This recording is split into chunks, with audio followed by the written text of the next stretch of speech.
Let's consider the relation between cloud computing, containers and VMs.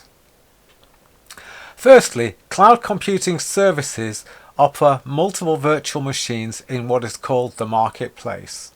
So when you start a cloud computing service, which is called an instance, you'll request certain kind of hardware and software, memory type, number of computer cores and so on. But you'll also want to run some kind of software on that. That will be the virtual machine that you'll run. So you could choose a Windows virtual server, a Linux virtual server, and in the case of systems which require licensing, then you'll also pay a proportional amount for that license. So you would pay more for a Windows machine than a Linux machine, the cost being split into the hardware part and the software part. Now, if you wanted to consider a more expensive service than basic Windows, let's suppose you want to run a SAP instance or an Oracle instance, so those are enterprise grade software, then you would also pay for that on a pay-as-you-go basis.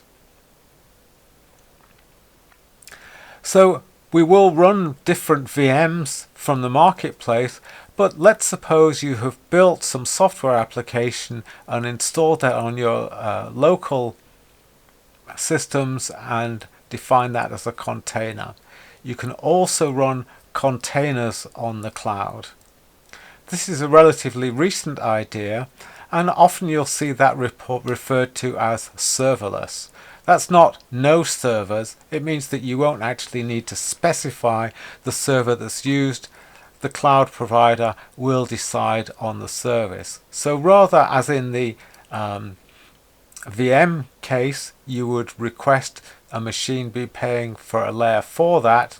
On the container side, you would just specify the number of cores and the amount of memory you wanted to run that container, and you would let the cloud provider decide on the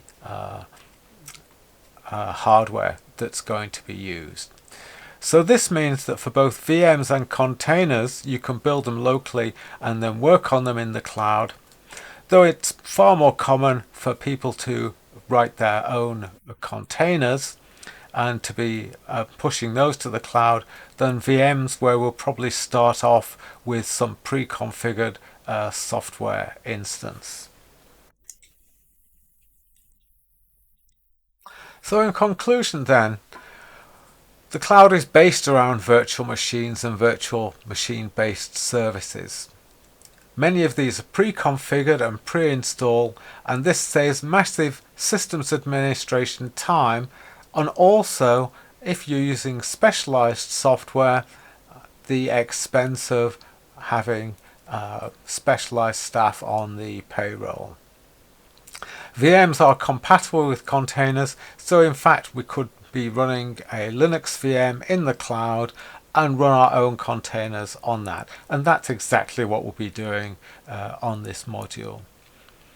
Note that the pay-as-you-go payment model minimizes upfront costs, and this greatly encourages experimentation with different classes of software rather than acquiring a license, making a local installation,